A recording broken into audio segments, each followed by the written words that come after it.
위대한 기후학교. 오늘은 과학의 눈으로 생활 속의 문제를 다시 보게 하는 과학자 김병민 선생님과 대규모 불꽃 축제 이야기를 해보려고 합니다. 지난 10월 5일 밤에 한강에서 정말 그 화려한 불꽃들이 터졌죠. 그때 한강변에서 또 유튜브 라이브 통해서 곳곳에서 많은 분들이 지켜보셨는데요. 사진도 찍고. 그런데 이런 대규모 불꽃 축제 뒤에 우리가 한 번쯤 생각해 봐야 될 이야기가 있다고 합니다. 김병민 한림대 반도체 디스플레이 스쿨 겸임 교수님과 함께 그 이야기 나눠보겠습니다. 선생님 안녕하세요. 네, 안녕하세요. 선생님도 그 불꽃 축제 보셨나요? 예전에 봤어요. 예전에요. 예. 아, 그리고 요즘 그 근처 교통 상황 안 좋아서 예. 아예 갈 생각도 아하. 못 하고 있고. 사람들 많이 모이는 데는 너무 많아요. 일단 그 이번에 그건 다행이었던 것 같아요. 저렇게 많이 모이는데 큰 사고는 없었다 거기서. 그런데 저는 이 불꽃 축제가 서울시나 정부에서 주최한 줄 알았는데 그게 아니라고요. 그 보통 산업이나 건설 현장에서 쓰는 이제 다이너마이트 있잖아요. 이거 최초로 이제 국산화했던 회사가 한국화약이에요. 아, 네. 그 대부분 사람들은 이제 한화 이글스나 아니면 이제 그 방산 대장주인 이제 한화 에어로스페이스 같은 것들 이런 회사들을 좀 알고 있는데 그 한화라는 말이 한국 화약의 약자인 거죠. 한국 화약의 약자로 한화요. 네, 맞습니다. 그래서 사실 이 세계 불꽃 축제가 그 어떻게 보면 이제 폭약하고 이제 화공품 분야에서 세계적으로 이제 크게 성공한 대기업이죠. 네. 한화가 주최를 하는 건데 그 전에는 없었죠, 이런 게. 사실 그 장소가 아마 63빌딩 앞에서 이루어지고 있잖아요. 예. 예. 그 63빌딩이 그 전에는 이제 그 지금은 사라진 기업이죠. 그 대한생명이라고 신동아그룹이 소유하고 있다가 IMF 때 이제 사라지면서 한화가 인수를 하게 됩니다. 아, 63빌딩이 지금 하나 소유인가요? 그거 모르셨어요? 몰랐네요, 저는.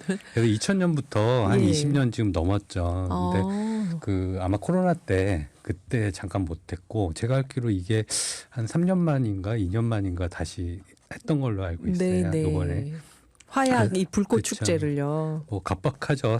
그 도심에서 사는 사람들이 그 바쁜 생활인데 시민들이 조금 이렇게 일상에 즐거움을 좀 선사해 준다는 뭐 그래서 한 20년 동안 이렇게 하고 있는데 가을에 항상 진행을 하고 있고요. 네, 거기가 또 여의도 그쪽이니까 한강변에서 그쵸. 다들 아름답다고 보기 좋은 장소죠. 예, 꽤 괜찮은 이벤트죠, 사실은. 네. 그런데 이 한국 화약 다이너마이트 하니까 벌써 저는 좀 느낌이 약간 긴장이 되는데요.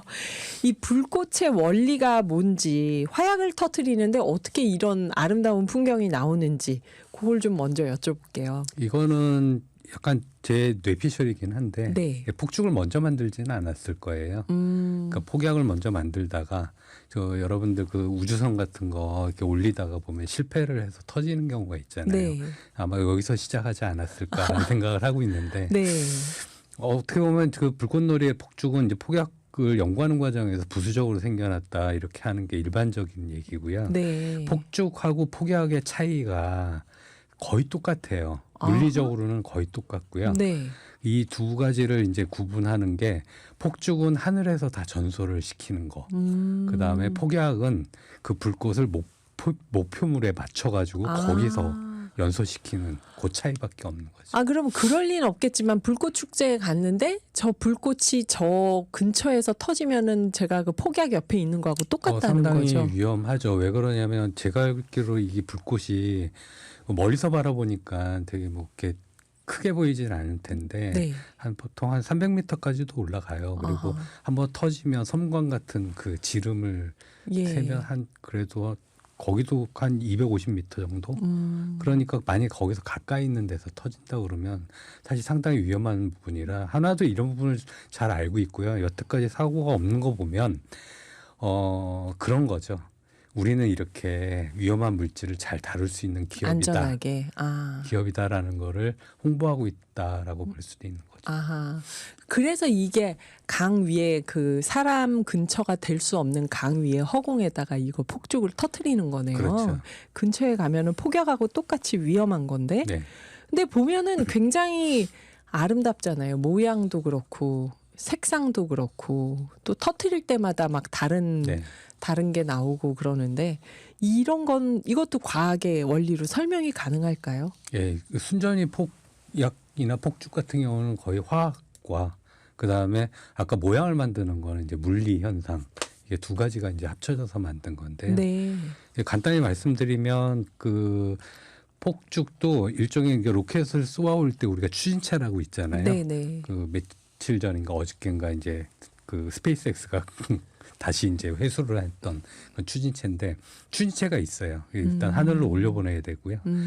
다 올라간 다음에 거기서 터지거든요. 네. 예, 그게 이제 활약이라고 그래가지고 거기서 터트리게 돼 있습니다. 그리고 그 안에 실제 불꽃을 만드는 작은 별 같은 예, 폭약들이 들어 있어요.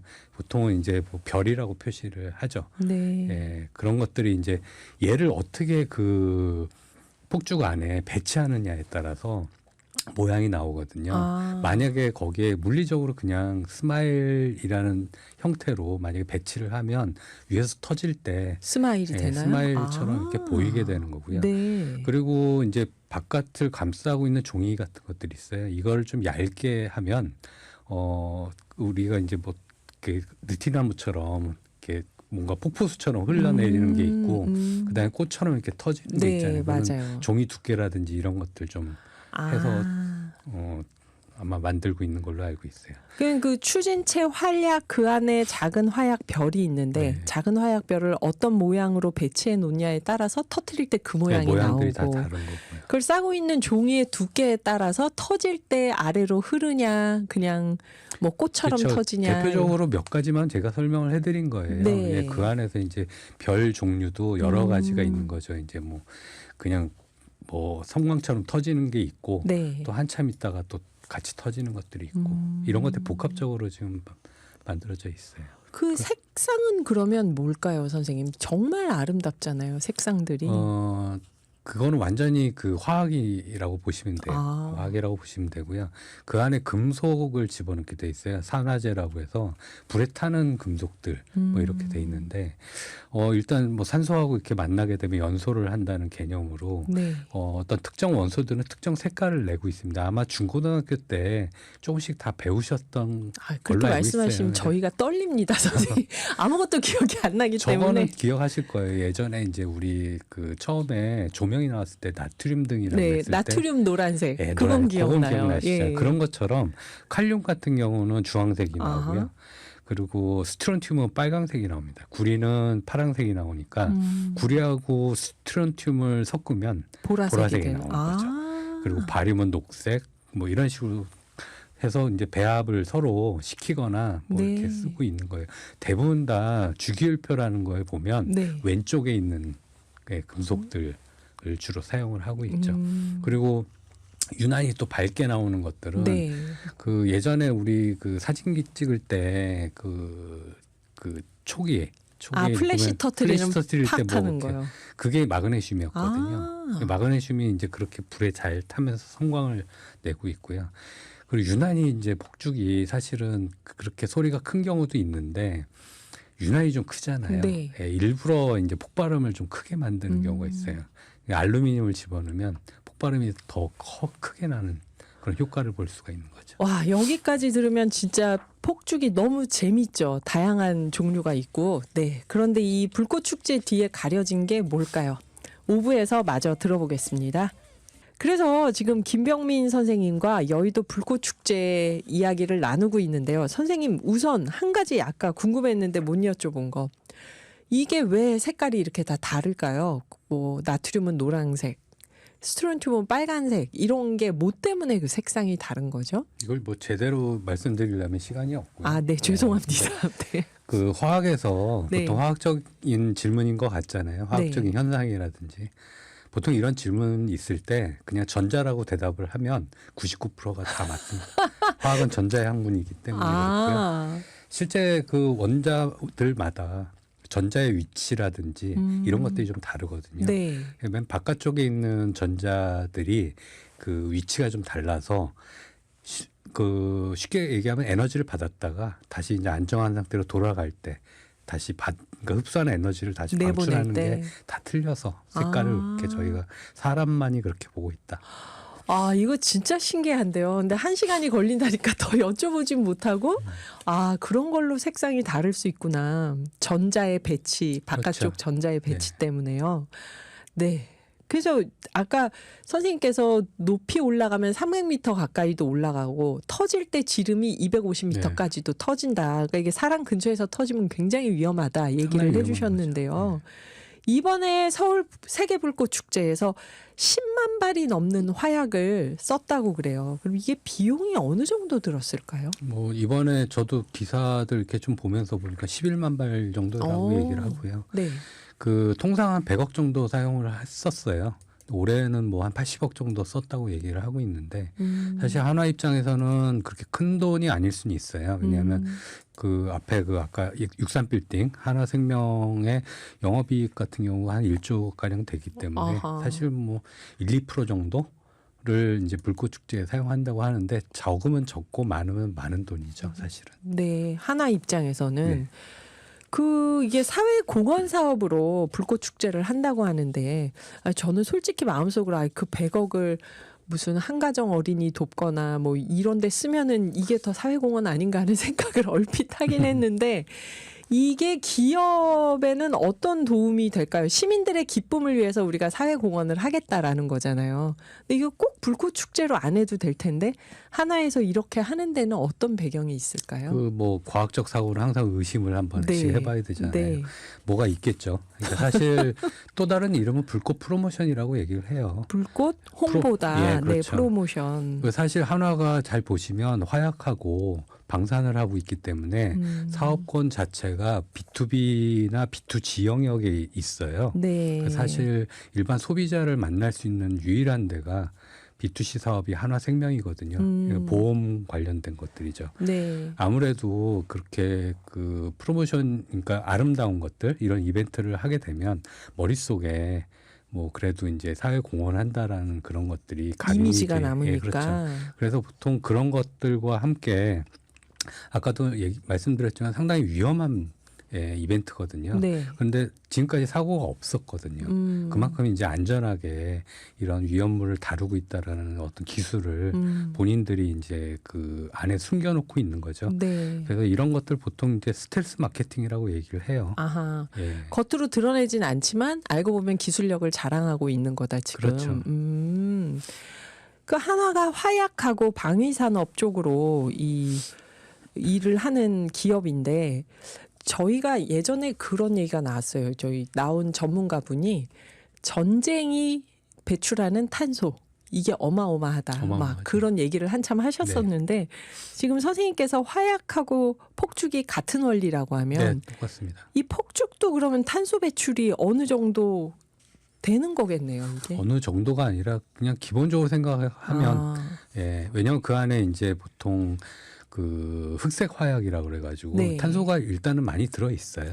많이 들어있기 때문에 사실 불꽃 축제를 하면 나온다는 건 알고 있는데 네. 이걸 정확히 측정해 본 게 없어요. 그게 가장 지금 큰 문제고요. 그러다 보니까 실제 그 요번에 좀 의미 있는 실험은 했더라고요. 저 광주과학기술원에 대기과학자 분이 계세요. 민경은 네. 교수팀이 이제 그 여의도 쪽에서 못하고 신도림 쪽에서 그 이산화탄소 농도를 측정을 했다고 얘기를 하시더라고요. 아, 불꽃 축제 하는데 이산화탄소 농도가 얼마나 그렇죠. 짙어지는지 근데 그 측정하신 현장에서 건가요? 못하고 아하. 신도림이 상당히 좀 떨어져 있는 곳이죠. 그 거리가 떨어져 있기 때문에 네. 오히려 더 유의미한 결과가 나올 수도 있다고 볼 수 있는데 당시에 이제 신도림에 측정한 게 그 이산화탄소 농도가 580 ppm 정도라고 얘기를 해요. 네. 그러니까 평소보다는 한 140 ppm이 그 높은 수준이었고요. 이게 순간 최대 농도까지 올라갔을 때가 1230 ppm까지 올라갔다고 얘기해요. 네. 근데 이제 그 불꽃 축제가 벌어진 그날 사실은 뭐 전 지구 탄소 평균 농도가 419.93 ppm이고요. 네. 우리가 늘 얘기하는 1.5도를 넘지 말아야 된다는 그 마지노선 그 농도가 450 ppm이거든요. 네. 아직 31 ppm밖에 안 남았어요. 근데 이제 1230 ppm까지 올라갔다는 거는 그래도 유의미한 결과하지 않겠느냐. 지금 그 정도 우리나라에서 좀 측정을 했었던 거고요. 네. 사실 그 외국 같은 경우는 지금 여러 군데에서 아마 그 연구들을 하고 있어요. 그래서 가장 그 불꽃놀이가 많은 게 사실 미국의 독립기념일이거든요. 그렇죠. 예, 하루만 하는 것도 아니고 거기는 아마 주간 단위로 계속 뭐 축제를 하고 있는데 뭐 이때 기록들은 뭐 상당히 뭐 많이 나오고 있어요. 그러니까 네. 뭐 하루 동안에 불꽃놀이에서 나오는 이산화탄소가 자동차 12,000대 1년치 배출량하고 맞먹는다는 그런 얘기도 있고요. 12,000대의 예. 1년치 배출량을 하루 동안 불꽃놀이에서 배출을 하는 거네요. 예, 그거를 뭐 주간 독립기념일. 동안 보니까 약 6만 톤 정도의 CO2가 배출된다고 얘기하는데 이건 또 거꾸로 계산을 해보면 또 자동차 수십만 대가 하루 동안 운영하는 그러니까 이게 이제 그 비교를 해본 거죠. 하루 동안의 불꽃놀이와 하루 동안의 자동차를 네. 수치로 비교를 하면 조금 사람들한테 직관적으로 좀 들어오니까 네, 네. 뭐 중요한 거는 상당히 많이 나오고 있다. 이렇게 보시면 돼요. 아까 말씀하셨던 그 전쟁과 관련한 온실가스 배출이요. 얘기하고 거의 비슷한 얘기죠. 근데 이게 참 지금 저희 청취자분들도 영상 보면서 잠깐 즐거우셨지만 저도 나오는 영상 보면서 아름답다 생각을 했거든요. 그리고 이때 또 얼마나 많이 가서 사진 찍고 막 보기 좋은 장소 찾는다고 어디가 뷰 맛집이다 이런 얘기들 나오고 그랬는데 이렇게 다들 즐거워하는데 여기다가 탄소 배출량을 이러면은 진짜 죄를 이렇게 뿌리는 것 그렇죠. 같아요. 이게 말하기가 너무 조심스러운 거예요. 사실 조심스러워요. 조심스러운데 왜냐하면 그 하루만 하는데 뭐 이렇게 난리냐. 맞아요. 이렇게 그럴 얘기할 수 수도 있는데 있고. 사실 지난번에 제가 여기 왔을 때 되게 더웠거든요. 네네. 근데 오늘은 좀 이제 가을이다시피 한데 또 곧 겨울로 들어간다고 네네. 얘기하잖아요. 그 되게 더운 여름을 지났잖아요. 그러고 나서 사실은 뭐 선선할 때 그런 불꽃 축제를 들여다 보니까 좀 다른 생각을 하게 돼요. 왜 이렇게 더웠나라고 보면 이 부분을 이렇게 무시할 수는 없지 않을까 네. 이런 생각이 들기도 하고요.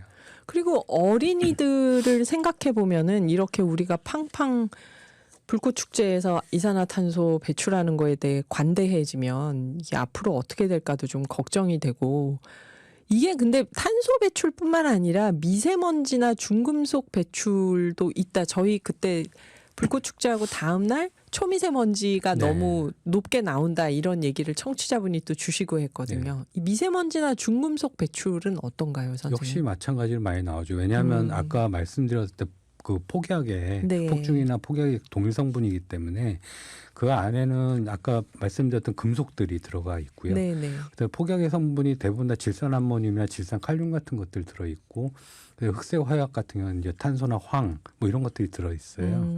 결국 그 바깥에서 다 연소를 시켜야 되거든요. 그거는 연소가 안 되면 떨어지게 돼 있잖아요. 네, 그러면 네. 이제 사고가 나니까 네. 완벽하게 거기서 연소를 시켜야 돼요. 하늘 위에서 그렇죠. 300m에서 다 연소되고 예, 나와야 그런데 된다. 연소됐다고 해서 사라지는 게 아니라 이게 이제 에어로졸 형태로 대기 중에 섞여 있다가 다 지표면으로 결국 내려앉는 내려온다. 거죠. 예. 그러면 이제 거기 강과 그 이제 한강 일대에 토지라든지 이런데 이제 그 또 이게 멀리 날아갈 수 있으니까 뭐 어디서 어떤 일을 벌이는지는 뭐 아직 연구도 안 돼 있는 상황들이고. 네. 여기 가서 그러면 마냥 웃고 즐기기가 이제 매우 부담스러워지는데요. 보는 분들도 에어로졸 형태로 공기 중에 지금 떠 있는 거를 흡입할 수도 있는 거잖아요. 어떤 아무래도 식으로든. 그 근처에 있으면은 좀 약간 향이 나죠. 이런 화학향이라든지 뭐 이런 것들. 맞아요. 화약 터지는 것처럼 네. 불꽃 축제할 때 근처에 가면 그 네. 황 냄새가 나긴 나요, 진짜. 이게 이렇다면은 밤에 장거리 비행을 하는 새들에게도 피해가 있다. 이런 지적도 있던데요. 그 사실 그 불꽃놀이의 그 가장 큰 거는 이제 섬광. 섬광. 예. 그러니까 우리는 아름답게 아름다운 보이지만, 섬광이요. 예. 네. 그런 생각을 해봅니다. 사실은 이제 반려견들이나 네. 그 같이 오신 분들이 반려견들 많이 데리고 오거든요. 네, 네. 와, 이 반려견들이 저걸 아름답게 생각을 할까? 아. 이런 생각을 해보면 저 인간만이 가진 유일한 아름다움이라 생각하지 않을까라는 생각이 들고요. 그 다음에 섬광 부분인데 얼마 전에 일산에서도 한번 여의도에서 한 이후 일주일 후에 네. 일산에서 매년 또 하고 있거든요. 아, 그 호수공원 불꽃 축제 예. 하는 거예요. 예. 저희 어머니가 거긴 보러 가시지 않았는데 밤에 주무시다가 8시 반에 했는데 초저녁쯤 주무시다가 놀래가지고 아, 그 빵 소리 때문에. 예. 아. 그러니까 상당히 거리가 떨어져 있는데도 불구하고 그 소리가 다 들린다고 얘기를 하더라고요. 그러면 과연 이제 저희는 뭐 폭죽 터지는 그 폭음이 되게 시원하잖아요. 막 신나는 느낌. 신나는 느낌. 예. 근데 동일하게 다 느끼고 있을까라고 맞아요. 봤을 때는 아닐 것 같고요. 제가 솔직하게 고백하면 저는 조금 무서워서 예. 불꽃 축제를 잘 안 가는 편이에요. 그 겁이 많아서. 그렇죠. 근데 이제 거기에 보면 조류들이 좀 많아요. 음. 그 강 주변이라서 네. 철새들도 지금 돌아다닐 때고 지금. 그렇죠. 근데 저희 나라는 그런 연구가 별로 없는 상황이고요. 지금 보면 네덜란드라든지 호주에서 이런 연구들을 좀 했어요. 네. 해가지고 뭐 가령 네덜란드에서 보면 2008년에서 2010년에 3년 동안의 새해 전야들 있잖아요. 거기서 이제 불꽃놀이를 많이 하잖아요. 저 해피 뉴 이어 하면서 그렇죠. 불꽃 이제 터뜨리죠. 새들의 움직임을 다 분석을 해본 거예요. 아. 사람도 놀라는데 새들이 이제 뭐 얘네들이 자고 있건 자지 않건 갑자기 이제 그렇게 소음이 나기 시작을 하면 네. 겁나니까 일단은 피하고 보자 할 거 아니에요. 그러다 보면 이 친구들이 이제 뭐 그 이동거리라든지 네. 이런 거 계산할 수가 없어요. 그냥 일단 피하고 보자라는 상황이기 때문에 서로 충돌하기도 하고 나무에 부딪히기도 하고 이렇게 해서 많이 또 이렇게 죽는 경우가 있다고 얘기를 하더라고요. 이게 폭탄 터지는 소리처럼 들릴 수 있겠네요. 새들이나 다. 그렇구나. 네, 여러분 음악을 한 곡 듣고 잠깐 쉬었다가 선생님께 또 마저 말씀 들어보겠습니다. 네, 김병민 한림대 반도체 디스플레이 스쿨 겸임 교수님과 이 아름다웠던 서울 국제 불꽃 축제의 이면에 대해서 얘기를 듣고 있는데요. 선생님, 그 새들이 폭죽이 터지면은 놀라서 네. 궤도 이탈하고 사고가 나고 하는 얘기를 해주셨는데요. 이게 외국에서 지금 네덜란드에서 연구한 얘기를 해주셨죠. 네, 새들만 그럴까요, 이게? 다른 동물들은 마찬가지겠죠. 근데 이제 아무래도 보통 아까 말씀드렸듯이 이 보통 불꽃 축제, 그러니까 불꽃놀이를 할 때 보면은 네, 그 산 같은 데서는 안 해요. 그렇죠. 예. 아, 무슨 얘기인지 이해 가시죠? 예, 그 잘못하면 불 나고 그렇죠. 난리 나는 그러니까 거. 항상 이제 물 있는 데서 하기 그러네요. 때문에. 근데 물가에 보면은 물론 이제 그 안에 들어있는 어류들도 있겠지만 네, 그 새들도 참 많이 살고 있는 서식지가 이제 네, 물가거든요. 그래서 그러다 보니까 아무래도 이제 새들한테 영향이 제일 많은 거라고 볼 수가 있는 거죠. 네. 또 우리는 하필이면 이 10월이 또 철새 이동식이었고요. 예, 맞습니다. 그래서 그 불꽃 축제가 아름다운 걸 즐기면서도 이런 탄소 배출이나 여러 위험을 줄일 수 있는 방법이 없을까? 좀 그것도 궁금해요. 한화에서 회사가 했다고 하지만 이거 지자체나 정부에서 허락해 줬으니까 한강에서 할 수 있는 거잖아요. 그렇죠. 이거 뭔가 대안을 연구하는 지자체나 다른 축제는 없을까요? 있습니다. 지금 사실 뭐 미국도 아까 네. 말씀드렸듯이 뭐 많은 분석들을 했잖아요. 근데 지금 분위기상 뭐 이걸 계속 유지하기가 어려우니까 유타주나 콜로라도주 같은 데에서 네. 아까 대기 오염하고 화재 위험 뭐 이런 것들 다 문제를 줄이려고 독립기념일마다 열리던 대규모 불꽃놀이를 드론 쇼로 지금 대체하고 있는 지금 중이에요. 네. 그리고 사실 그 아까 며칠 전에 이제 고양시에서 그 불꽃 축제를 매년 하다가 네.